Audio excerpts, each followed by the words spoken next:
Bonjour et bienvenue à toutes et à tous. Aujourd'hui, on va faire quelque chose d'un peu différent. On laisse de côté les grandes analyses de championnat pour vraiment zoomer au maximum. On va se pencher sur la performance d'un seul homme, Iliman Ndiaye. C'était lors du match de Première Ligue entre Everton et Nottingham Forest. Notre source, c'est un rapport statistique très très détaillé de Sénépost. Et notre mission aujourd'hui, c'est un peu de mener l'enquête.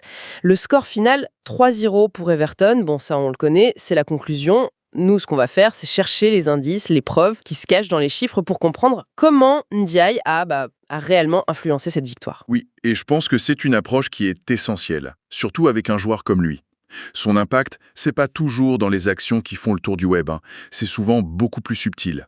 Donc là, on va vraiment ouvrir le dossier Ndiaye et regarder ce que les pièces à conviction, je parle des passes, des duels, des tacles, ce que tout ça nous raconte sur sa soirée. L'histoire derrière le score, elle est souvent bien plus intéressante que le score lui-même en fait.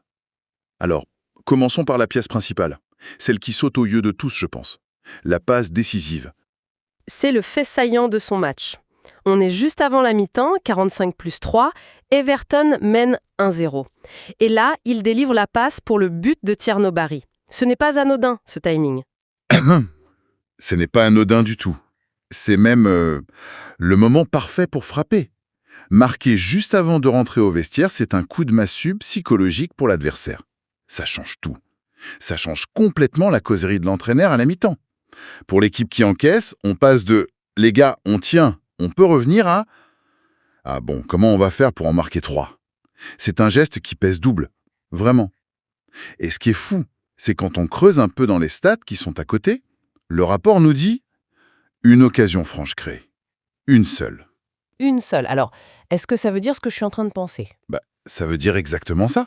C'est limpide. Il n'a pas arrosé la surface de ballon en espérant, je sais pas, un coup de chance. Non.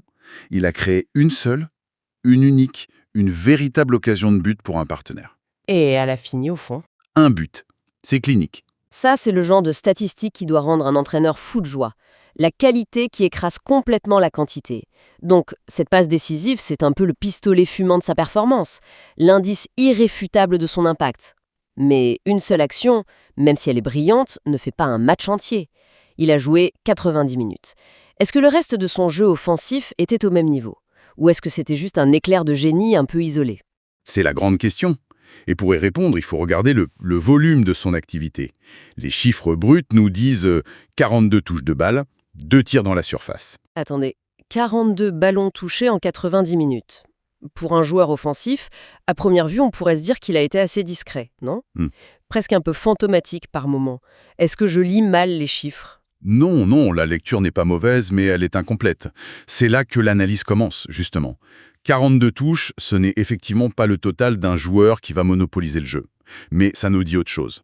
Il ne touche pas le ballon pour ne rien en faire. Chaque prise de balle a un but. Et pour savoir si ces touches ont été utiles, il faut regarder la qualité de ses passes. Et là, le dossier s'épaissit sérieusement.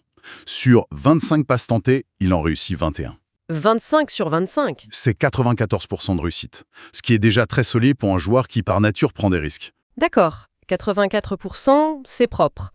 Mais j'imagine que toutes les passes ne se valent pas.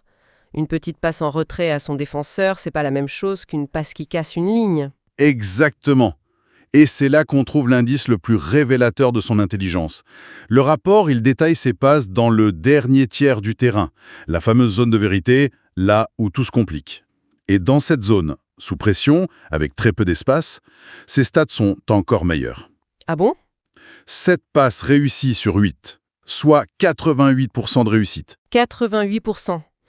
Dans la zone la plus dangereuse et la plus dense du terrain. C'est presque contre-intuitif. Et c'est là qu'on voit le cerveau du joueur.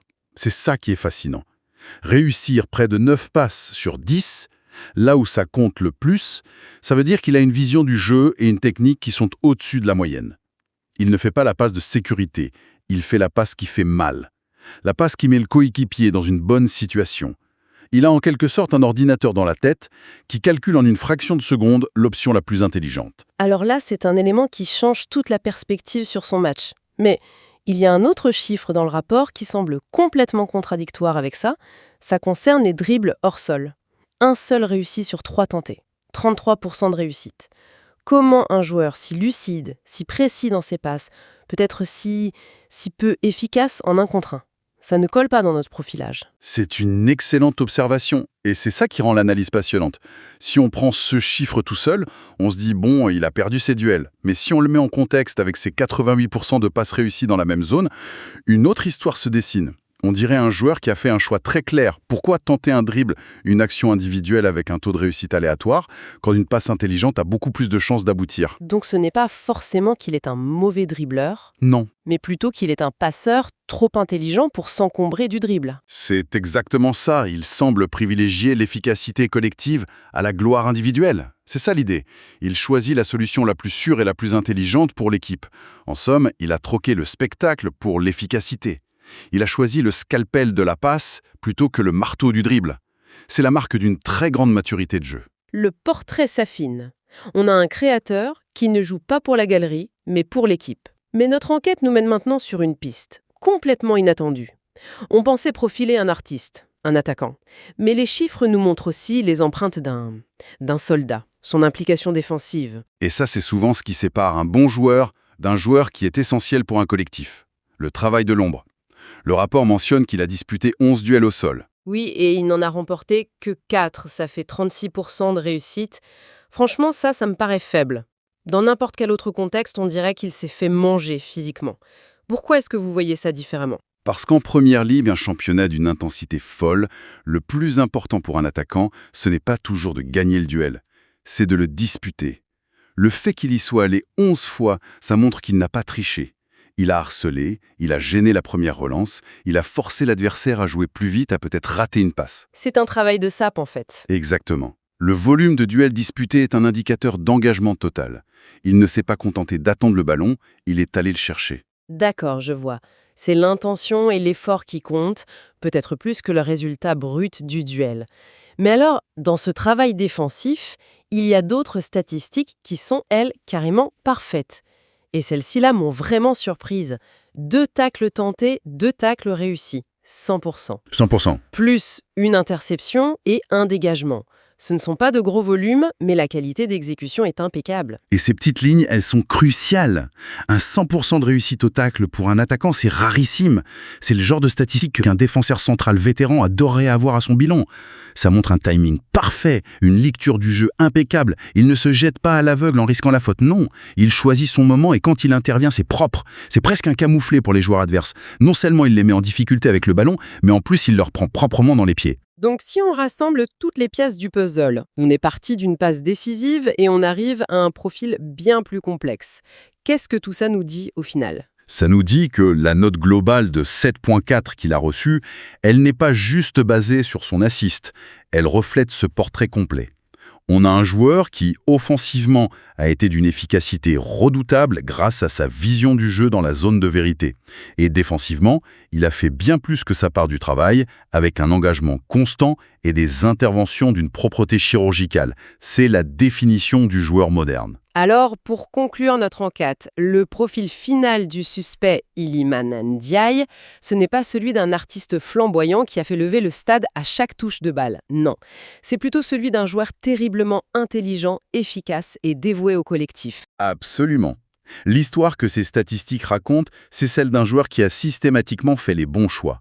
Le bon geste au bon moment avant la pause. La bonne passe plutôt que le dribble risqué. Le bon tacle quand l'équipe en avait besoin. Il n'a pas été la superstar du match, mais il a été en rouage essentiel, parfaitement huilé de la machine qui a gagné 3-0. C'est une performance de l'ombre, mais c'est une performance qui fait gagner. C'est une synthèse parfaite.